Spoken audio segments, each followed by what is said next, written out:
Hi, everybody. Welcome to day 1 of our 31 days of sewing or just being in your sewing space challenge. I'm going to adjust this a little bit. There we go. During this month of January, I'm going to be going live every day. So I'm excited that I mean, day 1 down, I went live. So welcome everyone. Quite a few of you have bought the planner, and then quite a few of you have joined our membership site, and I just want to say thank you so much. So anyway, if you are here, please say hello. If you're watching on your phone, and you're watching the live video, and you haven't done this before, if you click on the video, the description will pop up. And what will happen then is you can give the app permission for me to see your comments when you are there. Like whoever just said, "Good morning, Mallory," go up there and give permission so that I can see your name. And anyway, this month, what we're doing is I've given a challenge or just a prompt for you to get into your sewing space every day. You don't have to sew every day. Kind of called it the Sew Every Day Challenge, but I know there's so many things that we all do that are related to sewing, that are important to sewing, that are not sewing. I am trying to sew every day, but if you get in there and you need to organize your space or whatever, making friends with your space, I think, is very important. I don't know if some of you have obstacles to sewing that might get in your way, maybe sort of like psychological obstacles to sewing. Like, if I don't have enough time, I can't get in there at all. Well, I understand. I can sympathize and empathize and all of that. So I want to see if this month can help you to know that any time spent in your sewing space is valuable time, even if you come in and clean up some threads. So we had a whirlwind holiday week here, and I've still got all these non-needle threads out here on our sewing table from our there's Jennifer. Okay. I've got all these threads out here from our Zigzag Live broadcast. Okay. So something like that. So anyway, if you think that you don't have enough time to get in your sewing room, or that the time you spend there, since it's not a lot, won't be worth it, I want to challenge that assumption, and I had to challenge it for myself too. I had to learn this. I'm someone who can sort of get caught up in like that, what is it? Like kind of the fear of failure, just getting worried. And so anyway, this morning, what I did was I came in here and I've got my daughter's rainbow bathing suit. Isn't it adorable? One of the last lives I did was about the DIY cutting system. Oh, it's so small. It's like as big as my head. So, this rainbow bathing suit was a special request from Zelda. She wanted a rainbow bathing suit, and so I designed this, and the pattern is based off one of her leotard patterns, and it's actually not all the way finished. So I made it for her, and then she tried it on, and there was like too much fabric in the crotch area. We were getting kind of like a sparkly metallic, camel toe action going on, and I needed to just like retweak it a little bit. And so I did retweak it, and I serged elastic onto the edges that I redid, but I had not top stitched them yet. And Zelda has not gotten to go swimming yet, but I did need to finish it. So I came in here and actually I made a little video of myself top stitching the neckline and one of the leg holes of this, and that is really exciting for me because it's something that I needed to get done, and it's just a little task, but it's something that I've been kind of putting off. I just used the thread that was in the machine. It is an orange Floriani embroidery thread, and to be honest, on this fabric, probably could have used anything, and it wouldn't have mattered on this rainbow swimsuit. Okay. So, hi from London. First time trying live video. Yeah. So, live videos are kind of one of the roots of this group. I started this group. I would go live 3 times a week. It was a lot of fun. baby number 2 came along and kind of put a hitch in my giddy up for live here, but I'm excited to be back. So anyway, we have, I did take a video of me doing this, but if it doesn't, some like pre-recorded video, if it doesn't upload today, I'll do it tomorrow. So if you have the planner, we have some prompts, and actually I meant to, here we go. I'm looking at the prompts today. I want everybody to think about a few things.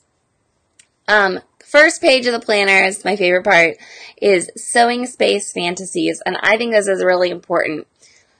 I think it is important to know what your ideal sewing space would look like. Not because we're going to help you get that this month, because that would be like probably impossible, but I think it's important for us to know what we think of as ideal. Because it might help us in realizing what's actually important. A lot of the sewing spaces that you see online, brands may post their studios or something like that. It's like everything's white. There's like a succulent and a sewing machine. And I'm like, it's not how my space works out, you know. And a lot of you are in like a corner of your living room. We actually have a lot of space. We have like a lot of fabric. Actually, there's a sewing space that gets posted on Instagram all the time that I absolutely love. It's Evie Lalouve, I think is how you say her name. And let's see, maybe I can pull this up. And she makes lingerie and sells it on Etsy. And then she also publishes lingerie patterns, okay? And so, gorgeous stuff, absolutely beautiful. And she is, I believe now, teaching some classes in her studio in the UK. And it's just gorgeous. But I'm like, you know, I don't think my studio is ever going to look like her studio, because she very much specializes in lingerie. You know, that is what she does. And so we do so many different things that we've got to have like fully stocked lingerie supplies, fully stocked home deck supplies, fully stocked this, fully stocked that. Whereas she has like this one pegboard of like beautiful elastic. And here, I'm going to try and find like some pictures of her studio. And this is not me saying that, like, I'm not being judgmental here. I'm being a little envious, okay? I'm being, like, I kind of wish that I could have this going on. Okay, so let's see. I'm gonna make this big. Let's get this out of here, and I'm gonna show you her studio. I have a lot of studio inspiration here, but I think it's important to like psychoanalyze yourself a little bit here. Okay, here we go. So computer screen, look at her gorgeous, gorgeous Instagram feed. First of all, I mean, I am terrible about curating my Instagram feed. I guess here she is, and it's looking beautiful, and everything is just so wonderfully photographed. Here is this wall of elastic. I just love it. Now, we have this much lingerie elastic, but it's all put away in, like, drawers because that's how our space is. And, you know, she's got this beautiful display. Our studio is not for public consumption in the way hers is, because I think she actually teaches here, too.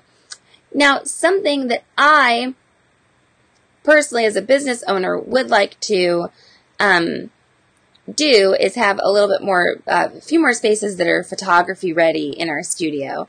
Obviously, she gets lots of work done here. She's making her own patterns, she's making other people's patterns, etc. But when you specialize in something like lingerie like that, you don't need quite as much space. And so anyway, what would be the solution for me? Like, do I think that I have to have like some even bigger space? That's not an option right now. Might be the same thing for a lot of you. Do I think that I need to have like pink cutting mats and a wall of cute elastic or something? I mean, it's not all about looks all the time. And that's something that, kind of comes last for a lot of us. So, and I think it's something that can kind of get in the way. if you are sort of an idealist, or you're like, well, I just don't even want, I don't even want to try to clean up my studio because it's never going to be as pretty as Evie's, That's a thought that I might have, at some point. Someone said, Nancy says, my space has a door because it is not photography ready. Yeah, totally. So anyway, the fantasies are so much fun to kind of get into, though. I think it's totally wonderful to fantasize, and maybe you can get a few things. Maybe you want a little succulent plant in your studio. I don't know. Okay, so the sewing space prompts, what do you like about your sewing space? Okay, I think this is really important. And when we do our selfie challenge, and we'll do that, I think in May or June this year, I always ask people to take a picture of their outfit and list a few things they like before they start to criticize it, because it is just as important to hone your taste buds in what you like as what you don't like. Otherwise, you're never going to be able to move toward being really happy with like what you make or what you wear or anything like that, okay? So first off, I want you all to think about that. What do you like about your space? And you can tell me in the comments. I'll play along. What do I like about our space? I love this gigantic cutting table that we have. I'm on it right now. It's 8 feet by 4 feet. It's beautiful. It's large. It is something that's a big luxury for sure, but it is something that a large cutting space to me is so valuable for adult size garments, for cutting out pants, for trousers, for those of you in the UK, in Australia, for cutting out dresses, etc. I am so grateful that we have this big space. Something else I like about the space, I like our flooring. I like our, we have a laminate flooring in here. It is really, what do I want to say? It's really like slick, and you would think that would be like a bad thing. But what it is, it's very easy to clean, okay? So it's very easy to sweep up thread scraps, which we have to do all the time. Easy to sweep up thread scraps, easy to clean. We've been gluing, like I had to glue the rainbow swimsuit like strips on here, and if you get a little glue on the floor, you can just wipe it up with an alcohol pad, so that's good. So I love the cutting space that we have. I love our serger tables as well, and this is, I wish I should have taken video of this ahead of time. I love our serger tables, and I love our bookshelves of thread. So those are the three things that I love. So I would love it if you would post your 3 things that you love about your sewing space. I'd love to see pictures in the group. I'll do a little post about this. I'll post it as an announcement, okay? And then tell me what you dislike about your sewing space, okay? And if you're wanting all these kind of prompts to think about and everything, you can get them at sewhere.com/planner. The sewing space planner is available. And then I want us to reflect as well on what is your biggest challenge to getting to sew. And this, maybe I shouldn't have said biggest, because maybe you should actually like list out everything that is your challenge to get to sew. If it's like kids, if it's work, if it's a chronic illness or whatever, list those all out. Let's see what challenges you have to sew. Or is it that like my studio is messy? Is that your challenge to sew? And it's just good to identify that and to know this is what gets in my way. And maybe it's something you could control a little more, like, keeping your studio cleaner. Maybe it's something that is out of your control, i.e. a chronic illness or something like that. But I think it's good just to say, this is my biggest challenge. And if you can own that without judging yourself too harshly for having the challenge, it's okay. Everybody has a different challenge. If it's because you have a bunch of little kids, like, all right, well, if I want to sew, it's going to have to be like during nap time once all the chores are finished or whatever. If it is my chronic illness, well, how can I capitalize upon the times when I am feeling my best? What needs to happen there? And not all of us And, well, certainly all of us. I don't think that anybody gets to maybe sew as much as they would like. And that's okay. And you know why? It's not a bad thing that you don't get to sew as much as you like. Because what that means, the way you could reframe it, is instead of feeling deprived, just know I have so much creativity that, like, I don't have enough time to fit it all in. And you're just going to have to find time, you know, as you go through your life. And so I think a lot of us, myself included, think that we have to have this big, huge hunk of time to sew or to clean your space or whatever, and those just might not happen. So if you can use little blocks of time, like coming in your sewing room for 5 minutes and putting away some threads, bam, you're 5 minutes ahead on your next project. And I think that Fred said something like that. She came in and, like, got her serger threads together. She had to wind some bobbins, etc. And she was like, well, now I'm 5 minutes closer to making my daughter's, you know, bunny hug jacket. Someone says, you got to give me your permission to see your name. I love my wall of custom-built shelves where I store my fabric. I also love that I have a dedicated room for sewing. Yes. So do you have a dedicated room? Do you not? Lots of people in this group. There are so many different sewing spaces in this group, and I love it. I mean, I think that getting personalized stories, personalized tips from people's actual experiences is so valuable. You know, maybe advice that we have for storing fabric is interesting to you, is good information, but you're like, well, I don't have that thing, you know? So, you know, when you can meet someone else in our group of 20,000 people who has a similar situation to you, that can be helpful. And then, if you could have, I like this question. If you could have one piece of furniture or equipment magically appear in your sewing space right now, what would it be? So let's just pretend like space is not an issue, that money is not an issue. You know, would it be a gigantic cutting table? Like, just magically you could have that. Would it be a machine? Are you wanting a cover stitch machine? Are you wanting a serger? You know, I think that sometimes it's nice to put those things out there because maybe you could identify a goal or identify a need. And even if it's not an actionable thing that you can do right now, like go out and buy a cover stitch machine or go get a 4-foot by 8-foot cutting table, you know in your brain, hey, this is something that I would like to have. And so when that opportunity comes up where you're, you know, kicking a kid out of the house or you're moving or whatever, it's nice to know those things. It's nice to kind of make your taste. So this is true not only in our wardrobes when we start to decide, oh, I like these collars, oh, I like these silhouettes, oh, I like, you know, these fabrics. It's good to do it for your workflow too. Someone else says, I love that I can reach all of my machines from my chair. I love all the storage that I've created. I love that it is my space and all the tools I need are at hand. Okay, so yeah, some people like to have all their machines kind of like grouped together. We have a lot of machines, and we like to keep a little bit more space between them, and we have that space. So we can kind of roll around to our machines. Now, we have new machines.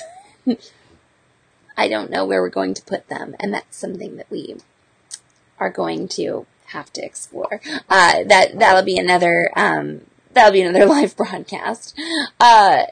Julian says, hey, Happy New Year. And then, once again, I'm just going to remind you all, if you're watching live, that if you're watching and I can't see your name, I'm not going to know who's commenting. So click on the video. You'll see the description, and then you can give permission for eCam, which is the software I'm using, to see your name. So yeah, those are our first little questions for our new year. So once again, what do you like? What do you dislike? What's your biggest challenge to sewing? What do you like and dislike about your sewing space? And then if you could get one piece of furniture equipment to show up in your space right now, what would it be? Yeah, Julian says, are y'all getting the new Baby Lock? We've got lots of new Baby Locks in boxes right now. So I think we'll be doing a fun, maybe several unboxing videos coming up here. And those of you who have the planner, these questions are printed out. You can, they're in your PDF. You can print them out. You can write them. You can date them. You can start to reflect upon things. And I'll talk about what we're going to we'll kind of reflect on our sewing storage tomorrow is what we're going to reflect upon. And then my video of me sewing the bathing suit is just going to have to wait for tomorrow because it is not wanting to upload at the moment. So you'll just have to see that. And actually, it's a really cool video, so I'm excited. Fred says, I like that I have a dedicated sewing space now. Yeah, Fred, we've got, actually, before I leave here, let me get to my awesome website where there have been lots of blogs posted. Jennifer asks, Mallory, can we still switch from the monthly membership to the annual? Yes. So, Jennifer, I have not made that information, like, super publicly available, just due to, like, time constraints, but there's a way to do it, and I can tag you in the group, in the Zigzagger group. So I'm going to make that available to everyone. There will be annual options for our Sew Here memberships, and you save a little money, and, like, if you already paid this month, like, if you duplicate or whatever, I will refund you. Okay, let's check out the Sew Here blog. What up, everybody? Okay, so we have this blog post up here, and I kind of like to, you know, let you all in on sort of the businessy side, because I know that we have some small business owners and some sewing bloggers here, okay? So this is a post, and I called it 25 items for your sewing space. And so I went through some things that I saw in other people's videos and some things I saw in our videos and our studio. And I put together a post.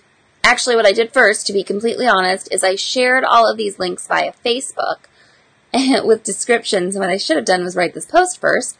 And I've got, I'm sharing actually each of these links with this description through our Facebook pages every day. So I've got a product recommendation a day, and these are affiliate links, and so that is a an income stream that our business has. So if you have a blog, this is something that you can do too. So I just want to let people know that. So if you are a sewing blogger, if you're a YouTuber, if you're aspiring to do such things, this is also something that you can do. Yeah, so I was inspired by a few people. Some of these things are not things that we have in our sewing room, and some of these things are things that we do have in our sewing room. And keeping your space clean is important, so I was really excited actually to share this very boring seeming product. This is a 2-pack of brooms, obviously, okay? And we have brooms in our sewing studio, and we have one for the floor, but then we also, let me get this, ZD has this brush here, and you can, use any broom, but this brush is special, and it hangs on a nail on our cutting table, and you are not allowed to use it on the floor. It is only for the cutting table, okay? And so these kind of tips, too, I think are really important. So anyway, that blog post, I'm kind of getting out of the frame here. That blog post is up right now. And then what else did I do? I did another blog post. Come on. Let's see.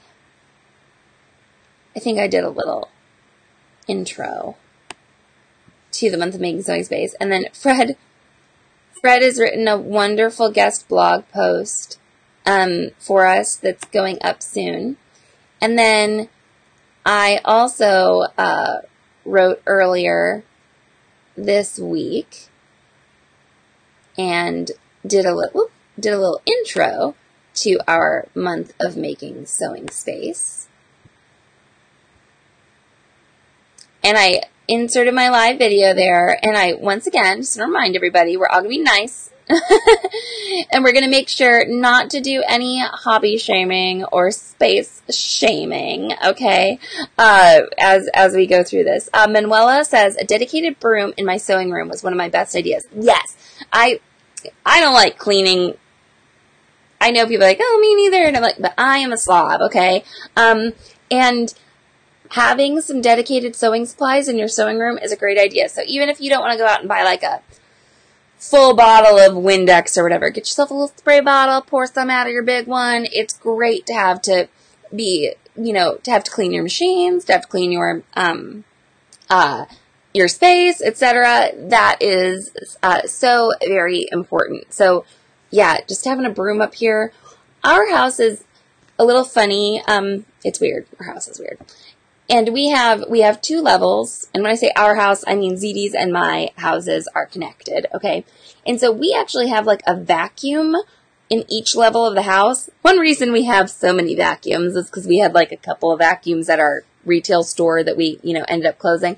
And so anyway, that's why we have multiples of all of these things. And I know not everybody has that, but so like I have a vacuum in my downstairs, and then we have a vacuum that's like in our upstairs and in our studio. And then my mom has a vacuum down in her house, and then she has a second level. And like, so it's always there. You don't have to worry about, going and getting it or leaving it somewhere. And so a broom obviously is a lot less expensive than a vacuum, or if you can find a vacuum secondhand or something like that, that could be nice. Anyway, having those dedicated sewing supplies, oh, so wonderful. I said sewing supplies, cleaning supplies, so wonderful just encouraging that, especially if you're someone like me who is bad at cleaning. Okay. All right, everybody. Well, I'm going to wrap up this live, and I am so excited to go live every day this month, okay? So just, keep that in mind. And I'm not going to schedule them every single day just to give myself a little leeway. It seems like when I schedule a live, like, it's like it makes one of my children sick. Like, it's like, oh, would you like someone to throw up at 10 a.m. on, January 1st, 2019 to schedule a live broadcast? Okay. So if there's not a live scheduled like this, I will go live. It might just be from my phone real quick. Okay. But, trying to keep this kind of low key, kind of like it should be low key for you. Even if you just get in your sewing room and you look around and make friends with it, why don't you count that? Okay. And in your sewing planners, that you can buy or that you have if you're a Zigzag member, there is a little daily check-in for your 31 days of sewing or 31 days of sewing studio love.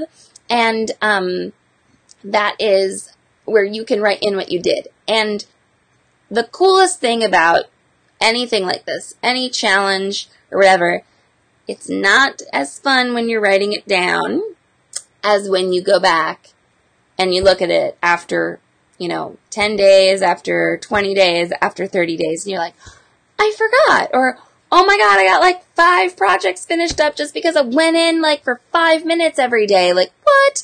I think it's going to be a really empowering challenge. So, I'll post, I think I'm going to post a little prompt every day in the group of, tell me what you did in your sewing room today. But if you're someone who wants to be a little more personal, or you want to have that like record yourself, you can write it down in your planner too, in your sewing planner. And that's what I'm going to do as well.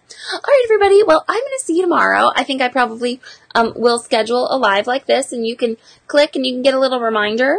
And I will be very happy to see you all. All right. Well, it's been super fun to talk to you, for this first day of our 31 Days of Sewing Challenge. Yeah, I'm just literally, getting all excited about it. And you all have a great day, and look out for some prompts in the group. I will post them now.